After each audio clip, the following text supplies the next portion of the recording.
Hello students, today we are going to discuss reservoir and dams.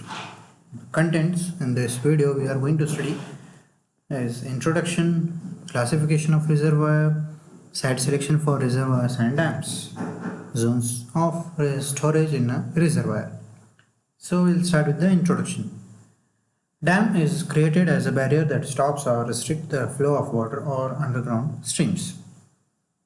Reservoir is an open-air storage area usually formed by masonry or earthwork where water is collected and kept in quantity so that it may be drawn off for a use.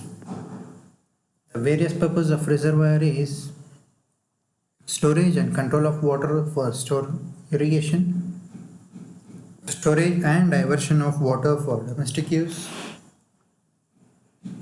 water supply for industries use, hydroelectric power generation, increasing depth for navigation, flood control, preservation of aquatic life, recreation purpose.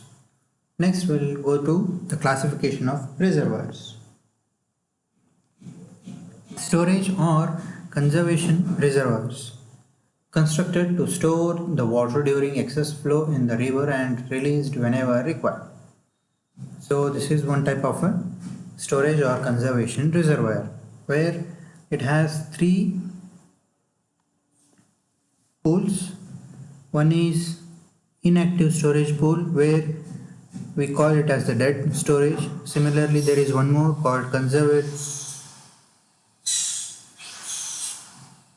storage pool where this pool will help in supplying water using channels, pipelines, so on. And lastly, there is a upper one that is flood control storage pool, and this pool or the storage unit, the part, it will be controlled by the gates. Next, the flood control reservoir. Store the water during floods and release it gradually at safe rate when flood reduces. So this is how the flood control reservoir is being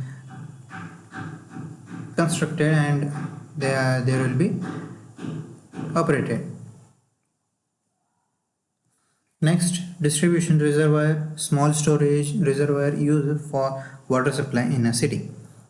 So this is one type of a distribution reservoir where they have been constructed with surrounding boundaries, and at the center we have been stored the water.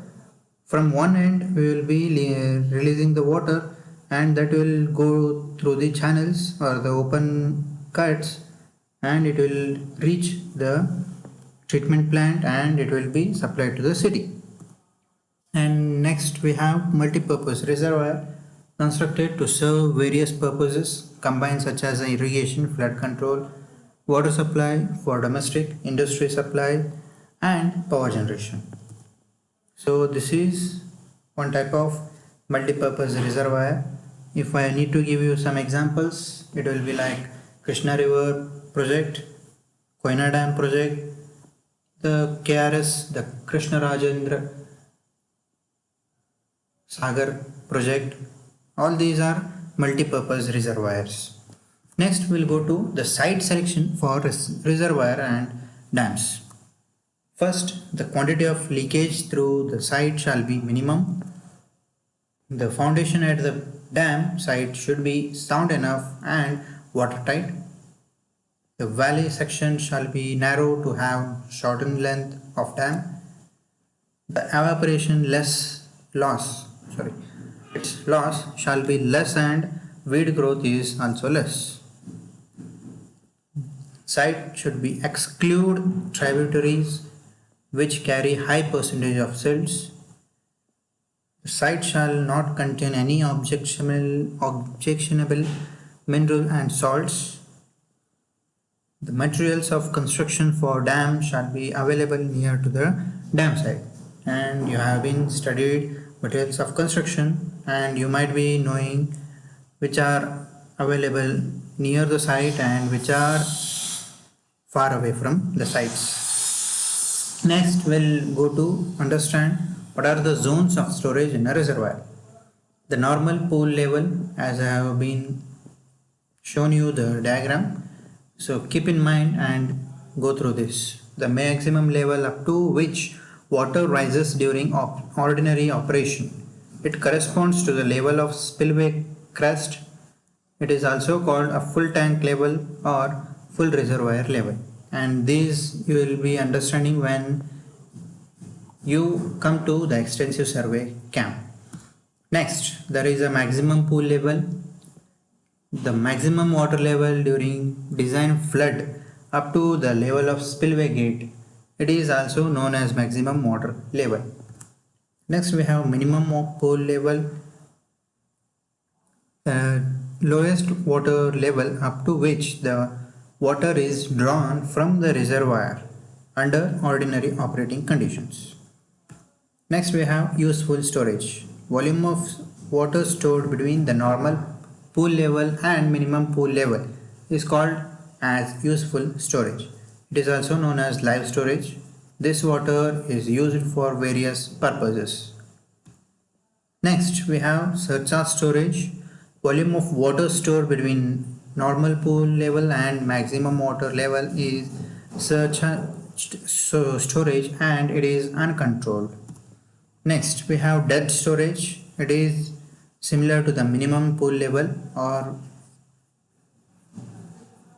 the lowest water level.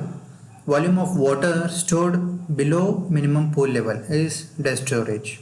Then this water cannot be used for any use under ordinary operating conditions. Next, we have bank storage. The volume of water that is temporarily stored in the previous formation of bank and soil is called bank storage. It increases the capacity of the reservoir.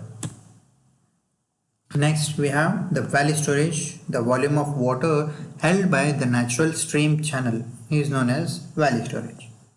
Next, we'll continue with the next video. This ends with the present video, and if you have any queries, please let me know.